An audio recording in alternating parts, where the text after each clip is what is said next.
nggak usah terlalu dipikirin sampai bawa parang gitu ya, nggak usah tak. Iya. Enggak sih, kok nggak ada parang juga di rumah sih. Yang ada itu pisau sih, kok pisau. Untuk bawang. Ya. Atau mungkin gini kok, ketika dikritik diam kan, oke makasih, tersenyum. 10 menit kemudian dia bawa parang.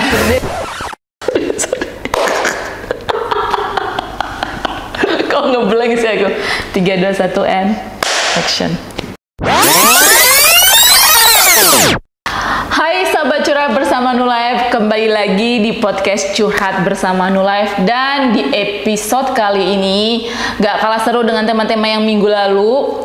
Di YouTube Nulife Batam pastinya setiap hari Kamis kalian bisa menyaksikan acara podcast ini dengan tema-tema yang luar biasa. Dan luar biasanya juga pada malam-malam hari ini aku ditemani oleh koko ganteng lah ya.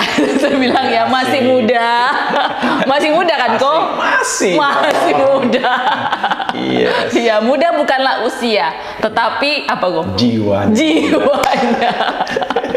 Mantap kali ya katanya. Dan kali ini pastinya ditemani oleh Kofunik sebagai narasumber kita dengan tema review jujur kok. Oh ya. Jadi kita bicara nih esensinya tentang kejujuran. Ya kan?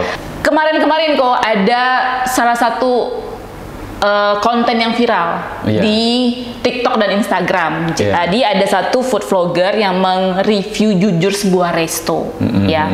Nah, tapi kalau dari segi kita ngelihatnya dari konteks kejujuran nih kok ya. Kalau menurut Kofunik sendiri, kalau kita ngomong kejujuran, kadang kan kalau kita mau jujur sama seseorang atau mau mengatakan kejujuran akan sesuatu kan pasti nggak menyenangkan ya kok ya.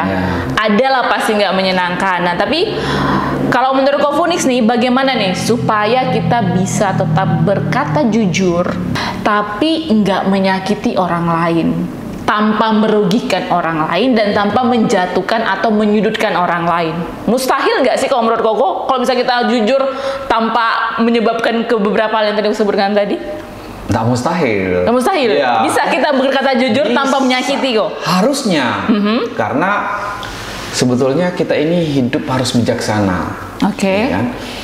Mungkin kalau dari kasus yang pernah, yang apa tadi diangkat bahwa ada satu food vlogger yang mengangkat tentang kejujuran dari sebuah restoran, lalu dia langsung ketika dia sampai dia meliput, lalu dia upload ya. Nah, dengan mengatakan bahwa ini kurang, akhirnya menimbulkan persepsi orang bahwa nggak mau ke sana, ya kan? Mungkin jorok dan sebagainya, misalnya ya. Nah, itu kan kurang bijaksana menurut saya. Seharusnya kan seandainya kalau dia sebagai misalnya saya seorang vlogger atau punya restoran, waktu saya datang liput, mungkin saya lihat, ini belum sesuai dengan apa yang saya mau, apa yang saya harapkan. Saya bisa panggil Atta dulu. Bisa. Ngomongin empat mata dulu. Ya, Atta, sebaiknya boleh nggak ini harus bersih biar kelihatan lebih bagus. Waktu saya review kan orang lebih banyak datang. Mau nggak seperti itu? Senang nggak kita? Iya. Walaupun memang kita kasih tahu bahwa ini kelihatan kurang bagus, kurang elok ya. Ya artinya bahasa halus lah kita pakai. Orang akan lebih senang dengar. Tapi kalau kita tiba-tiba ada aku liput ya, di mana yang jorok aku shoot sengaja gitu ya. Lalu setelah itu aku upload, aku bilang ini kurang bagus restorannya Atta ini, ada di sini jorok, di sana jorok dan lain sebagainya. Kira-kira marah nggak? Ya, iya karena motivasinya salah kok, betul. Tapi kalau saya bicara seperti awal tadi, ini bagaimana kalau begini, boleh nggak? Nanti aku liput lagi, gitu kan? Itu artinya bagus kan? Makanya penting sekali dalam hal orang-orang berkata jujur itu bijaksana. Perlu ada kebijaksanaan. Harus bijaksana. Perlu ada hikmat di situ ya. Sehingga orang yang menerima juga bisa senang gitu, nggak melukai. Walaupun itu mungkin sesuatu yang keburukan dia ya. Tapi kalau dibicarakan dengan baik, dengan hikmat yang benar, saya rasa semua orang pasti senang. Ya, seperti itu.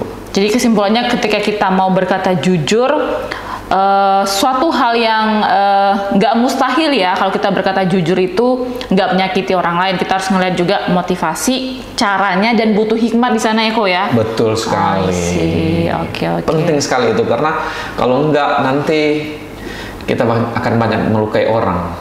Ya, melukai orang, makin banyak musuh kita. Ya kan?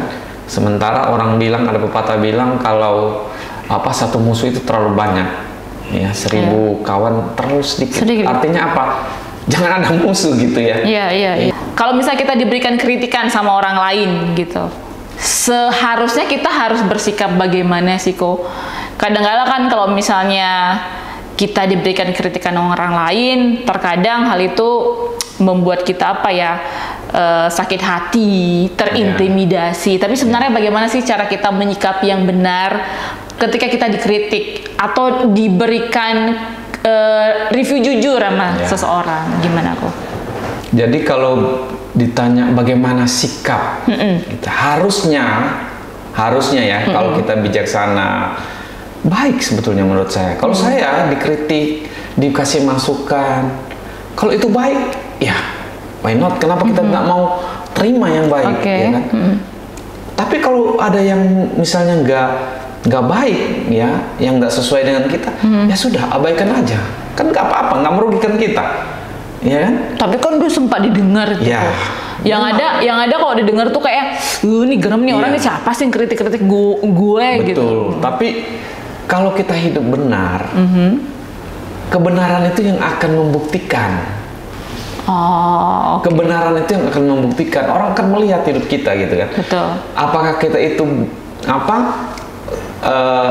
hidupnya sama dengan apa yang dikatakan orang atau enggak gitu. Kan banyak orang karena dia iri, bisa jadi gitu, bisa jadi ya. Tapi kalau dia berkata benar tentang hidup kita introspeksi loh diri kita.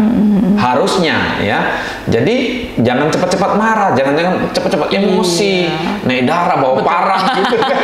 Jangan. Coba introspeksi dulu. Benar nggak yang dia bilang itu? Iya. Kalau benar, kenapa kita nggak berubah? Ya kan? Tentunya waktu kita berubah kan hidup kita lebih baik gitu. Iya. Ya, jadi tapi memang kebanyakan kalau orang dikritik tuh pasti respon yang pertama itu marah ya Ko ya? Ya. Kebanyakan. Kenapa? Karena masih hidup dalam daging, keinginan daging, karena ya. Atau mungkin gini kok, ketika dikritik diam kan, oke, makasih, tersenyum. 10 menit kemudian dia bawa parang seperti yang gue bilang tadi. Ya, makanya penting sih sebetulnya kita menguasai diri ini. Iya, menguasai diri. Perlu kita menguasai diri, jaga hati. Alkitab bilang itu jaga hati dengan segala kewaspadaan. Karena dari sana timbul kehidupan. Yang seperti itu tadi, karena kita tidak bisa hidup tanpa orang lain. Iya kan? Pasti dalam perjalanan hidup kita ini ada orang-orang yang suka, ada orang-orang yang nggak suka. Betul. Jadi waktu mereka melemparkan kritikan, kita yang harus bijaksana. Kalau itu baik, kita terima, kita rubah hidup kita. Tapi kalau itu tidak benar, ya sudah, kita jalan aja terus lurus. Yang penting kita masih hidup dalam kebenaran firman tentunya. Kalau kita orang percaya, hidup dalam kebenaran firman, tidak masalah. Nanti suatu saat itu akan terbukti sendiri apakah kita hidup salah atau kita hidup memang benar gitu. Jadi nggak perlu marah, ya. Memang kalau ngomong Bapak enak gitu ya, Bapak nggak tahu saya rasakan, saya tahu apa yang saudara rasakan, aku tahu, aku juga pernah rasakan gitu ya. Tapi kebenarannya ya seperti gitu. Kita coba belajar bijaksana. Memang nggak mudah, ya kan. Waktu dengar kata-kata pedas yang nggak benar tentang kita, itu emosi bisa nggak stabil gitu ya. Biasanya respon pertama emang kayak gitu, emosinya nggak stabil. Makanya belajar untuk menjadi tenang. Iya. Belajar menjadi tenang, biarkan kita berpikir. Karena kalau ketenangan itu membuat kita bisa berpikir tenang, bisa berpikir yang baik seperti berpikir itu. Iya. Jadi untuk orang-orang yang emosional nih, belajar tenang ya, belajar tenang. Kalau memang itu baik buat kita, kenapa sih kita tidak mau berubah untuk sesuatu yang baik? Tapi kalau itu memang nggak benar, ya sudah, kita jalan aja lurus-lurus ya. Jadi buah hidup kita itu sebenarnya nggak usah ngomong ya Ko ya, buah kehidupan kita juga akan membuktikan. Betul. Tapi kan juga kita harus lihat juga ya Ko ya, kalau misalnya ada orang mengkritik kita, Iya, kalau misalnya orang yang mengkritik itu adalah orang yang deket sama kita ya. Karena orang yang dekat sama kita pasti kan mengenal kita luar dalam ya. Atau mungkin mentor kita yang mengkritik kita, ataupun Bapak Rohani ya yang memberikan review jujur kepada kita gitu ya kan. Nah, tapi kalau misalnya orang yang mengkritik kita yang orang baru kenal mungkin 1 minggu yang ketemu di jalan aja ya, kayaknya makanya saya bilang tadi kan, kalau dia kritik walaupun 1 minggu tapi itu baik benar buat ya berubahlah, nggak masalah kan. Tapi kalau nggak benar ya sudah, abaikan aja, nggak apa. Waktu kita abaikan dia, biarlah dia yang pusing, dia yang sakit kan. Kadang-kadang kan orang begitu, kalau dia dia iri, dia pingin kritik tapi respon kita bisa-bisa aja, dia tambah sakit tuh. Ya, kan? Makanya nggak usah peduli dengan orang-orang yang mungkin kritik tapi mereka nggak tahu hidup kita. Kita tahu hidup kita, teman-teman dekat kita tahu kita punya kehidupan bagaimana. Ya sudah, jalani aja hidup ini dengan baik. Nggak usah terlalu dipikirin sampai bawa parang gitu ya, nggak usah Iya. Enggak sih, kok nggak ada parang juga di rumah sih.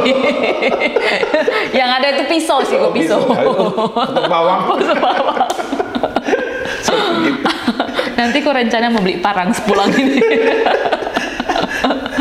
Nah, tapi kok gini ya, kadang kan kalau misalnya kita udah dikritik kayak gitu, ya itu tadi, sebenarnya mau siapapun yang mengkritik kita, mau itu orang dekat maupun orang yang baru kenal, yang penting tuh tadi ya kok, yang aku tangkap sih sebenarnya itu respon kita jangan sampai salah ya kok ya. Betul, penting sekali itu, respon.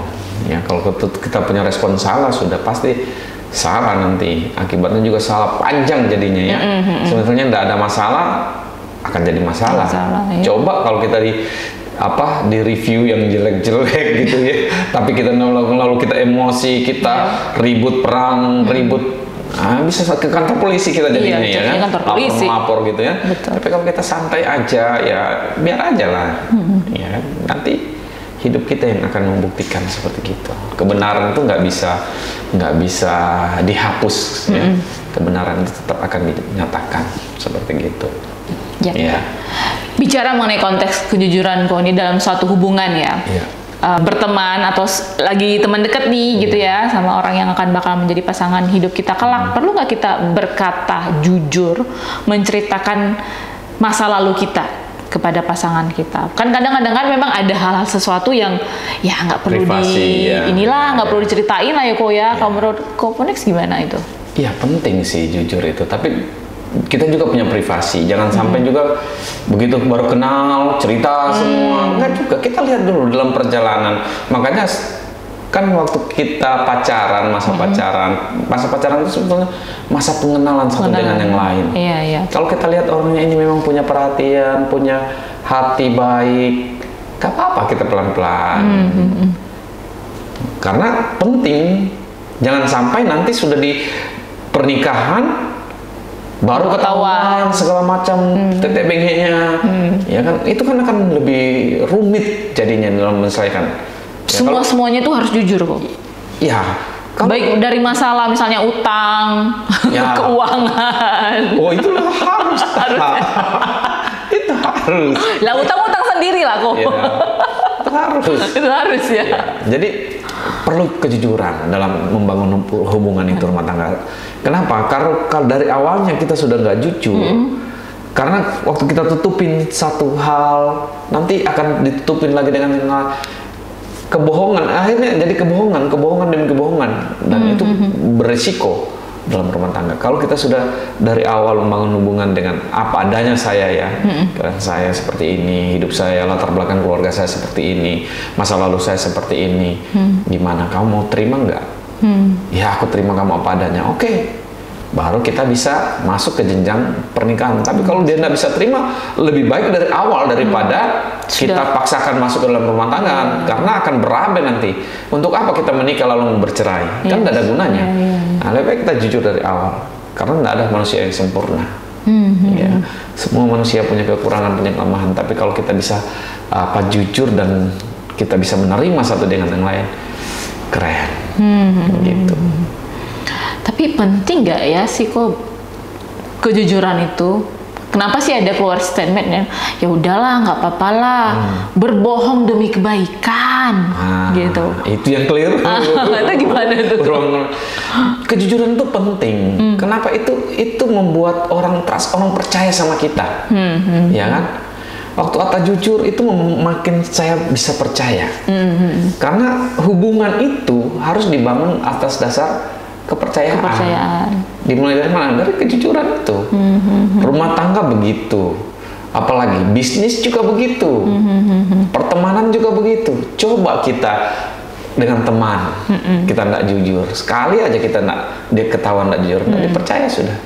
Orang nggak bisa percaya. Dalam pekerjaan juga begitu, rumah tangga juga begitu, sama. Jadi pentingnya kejujuran itu sangat mutlak menurut saya dalam sebuah hubungan, dalam sebuah keluarga, pekerjaan, itu penting sekali. Ya. Jadi yang namanya kebohongan demi kebaikan itu nggak benar ya kok ya? Statement itu dibuat-buat, keliru ya. Keliru itu, keliru kalau menurut saya, karena namanya kebohongan ya dosa ya tetap dosa, ya kan? Nggak ada dosa kecil, dosa besar, ya kan? Hanya orang yang bilang itu ada dosa kecil, dosa besar.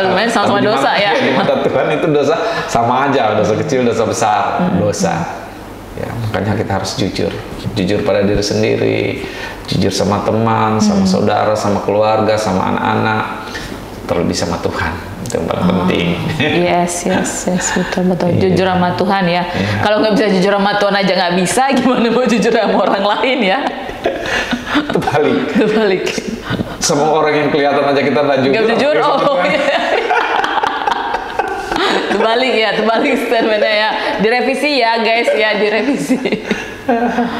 Nah, kalau kita ngomong kejujuran ya kok ya, mengenai pertemanan, aku ada punya pengalaman nih ya. Dulu aku tuh punya teman yang bau badan, ya. Terus karena aku ngerasa nggak enak hati gitu ya, aku takut gitu ngomong sama dia kalau dia tuh punya masalah bau badan gitu. Nah, kira-kira kalau misalnya kita ngomong pasti ya teman aku itu kan pasti tersinggung gitu ya kan. Nah, kira-kira ya itu tadi kok, kadang-kadang yang di awal tadi kita bicarain itu ya kejujuran tanpa menyakiti dan merugikan seseorang itu ya hal yang mustahil. Nah, itu gimana itu kok kalau dengan kasus kayak gitu? Kalau aku ngomong pasti dia ya tersinggung itu tadi gitu ya, loh. Seharusnya bisa sih jujur sama dia, asal jangan depan orang banyak Atta bilang bau badan. Coba cari ya, malu ya pasti waktu yang tepat, sampaikan aku rasa kamu punya badan agak sedikit bau, coba ini ada obatnya, jadi harus ada solusi. Ketika memberikan kejujuran juga berusaha memberikan solusi ya. Kasus yang kayak bau badan tadi, sampaikan dengan baik waktu berdua mungkin. Ya, ada obat lo bagus nih, coba kamu coba, mungkin bisa menghilangkan sedikit bau badanmu kan, karena ada orang sudah pakai misalnya dan berhasil, cobalah. Ya, saya pikir kalau kita sebagai sahabat, teman dekat, pasti mau. Ya, tapi kalau kita depan orang banyak pengumuman kan, itu pasti aduh kok begini. Sambil teriak-teriak. Teman, halo. Saudara teman saya sama badan, itu sih namanya nggak punya etika namanya. Jadi sekali lagi perlu bijaksana dalam hal untuk menyampaikan kejujuran itu, sehingga tidak menyakiti orang lain, tidak memojokkan orang lain, tidak merugikan orang lain, seperti itu. Ya, jadi kita tetap membuat statement bahwa kejujuran itu nggak berarti harus menyakiti orang lain ya. Ya. Oke. Memang ada orang juga yang tersakiti. Ada juga. Berarti mustahil dong kok. Enggak. Maksudnya normalnya itu jangan sakit lah. Jangan sampai ya. Kita makanya butuh hikmat tadi ya kok ya, kebijaksanaan. Butuh bijaksana melihat orang punya penilaian terhadap kita, reviewnya seperti apa. Nggak masalah orang mau. Kenapa? Karena kita nggak sempurna memang. Kalau memang itu perlu perbaikan, kenapa enggak? Tapi kalau itu salah ya sudah, abaikan aja. Kan nggak rugi apa-apa kita kan. Betul. Karena suatu saat pasti akan terbukti kalau kita memang benar seperti itu. Ya. ngomongin kejujuran dalam integritas kerja kok. Ya. Kadang kan gini nih ya, kalau kita kerja, ini bukan curhat ya kok ya. Kalau misalnya dalam kerja gitu ya, kita kan kadang kayak aku ya kerja di lapangan ya kok ya. Kadang kan ada di office, kadang keluar. Nah kadang-kadang tuh kalau misalnya di luar tuh ya bongkar ketidakjujuran sendiri-sendiri jadinya.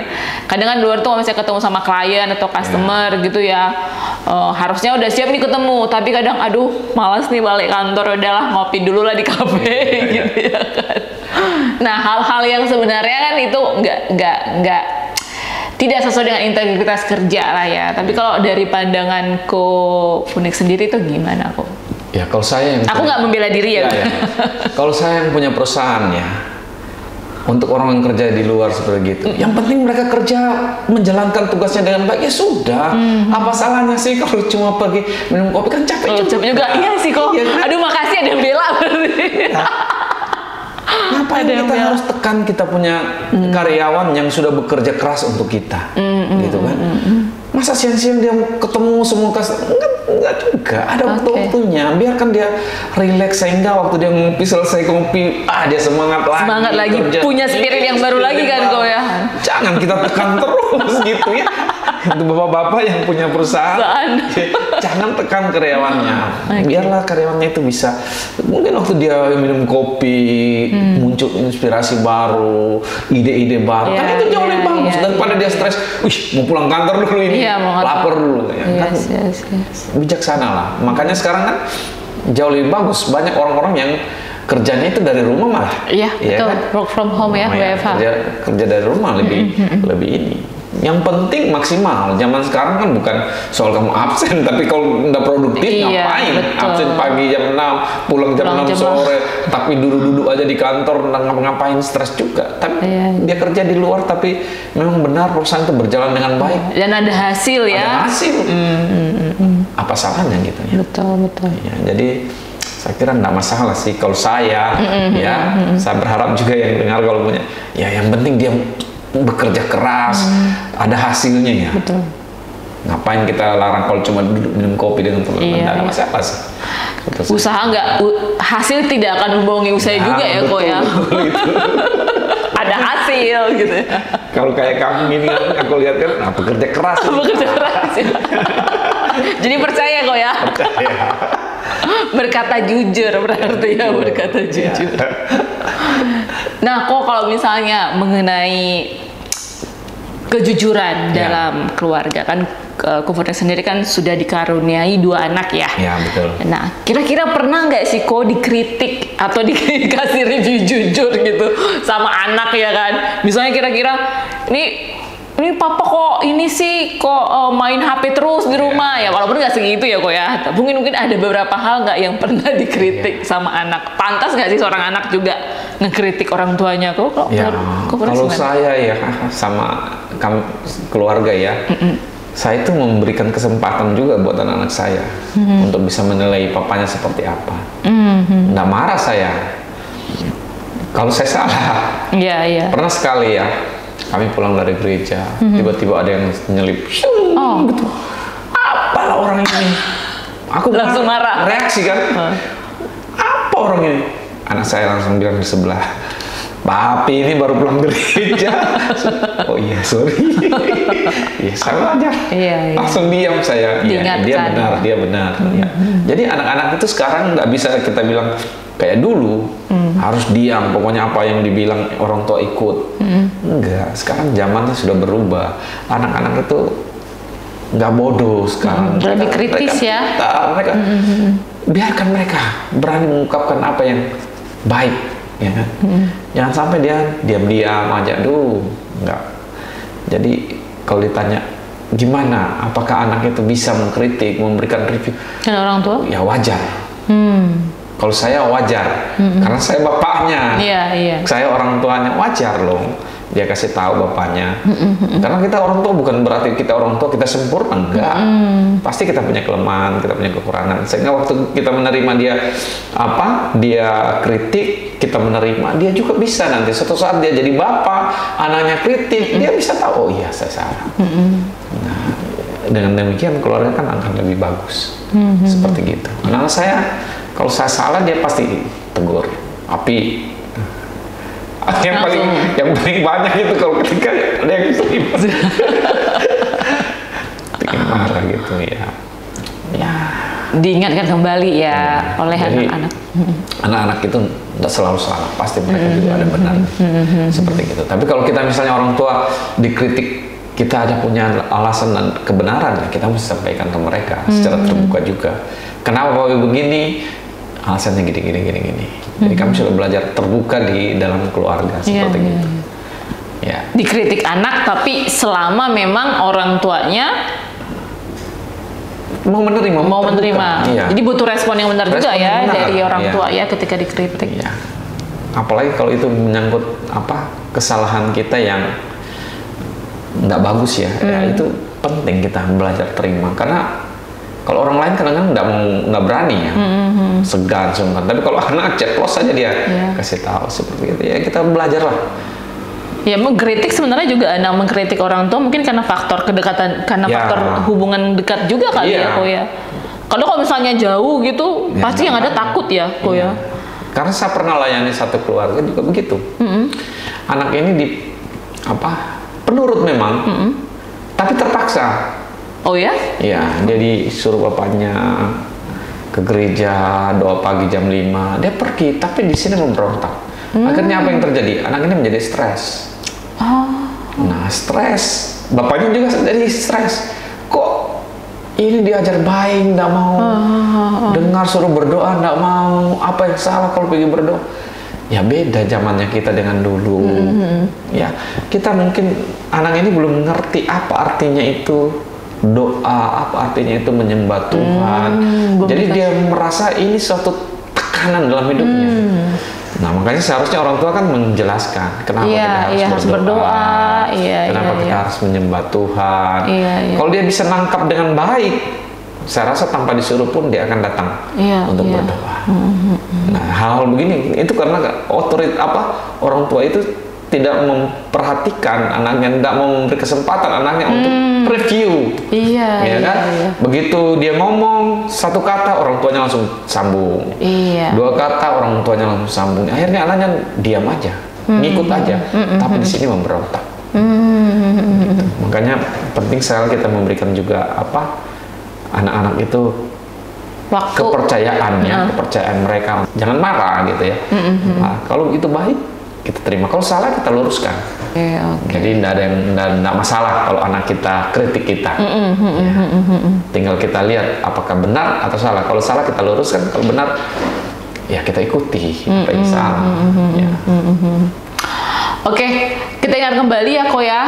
Untuk sahabat curhat New Life yang pengen bertanya, yang pengen curhat, pasti namanya juga curhat bersama New Life yang juga ingin sharing pengalaman hidupnya atau bersaksi juga ya, seperti beberapa komen juga di YouTube kita di episode-episode sebelumnya itu banyak yang juga bersaksi ya, panjang gitu, di bawah nggak apa-apa, kita terima kok. Itu juga bisa memberkati kita semua yang kritik juga boleh. Ya, kritik juga boleh.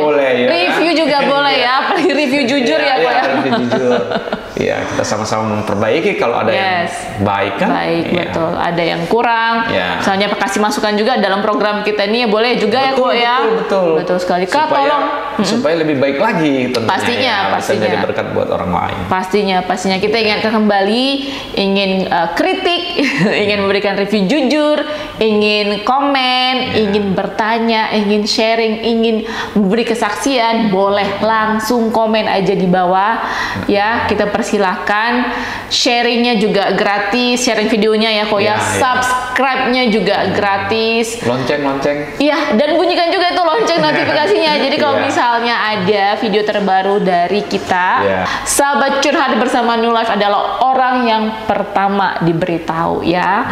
Dan kalau misalnya pengen sharing, pengen komen atau pengen bertanya tapi nggak mau akunnya ketahuan kok, komen di bawah kan, boleh langsung aja WhatsApp di nomor kita di 0819 081 7-nya 4 kali 1 di 0819 081 7-nya 4 kali 1. Kok, tapi sebelum kita tutup, aku mau ucapkan terima kasih kok untuk segala sharingnya. Saya juga terima kasih sudah bisa hadir di sini, bisa sharing-sharing apa yang saya alami, apa yang saya rasakan seperti itu ya. Thank you, sangat memberkati sekali. Jadi kalau misalnya diundang kembali boleh ya kok ya, nggak kapok ya kok ya, dengan senang hati. Ya, kita akan kembali untuk sahabat curhat bersama New Life, kembali untuk menyaksikan curhat bersama New Life setiap hari Kamis jam 7 malam di YouTube New Life Batam. Dan saatnya kita untuk pamit. Kalau misalnya ada salah kata atau salah ucap, kita mohon maaf. Oke, kita ucap terima kasih untuk semua kru yang ada depan dan juga kepada Kofunix. Ya, sama-sama. Kembali lagi di minggu depan setiap hari Kamis hanya di Curhat Bersama New Life. New Life.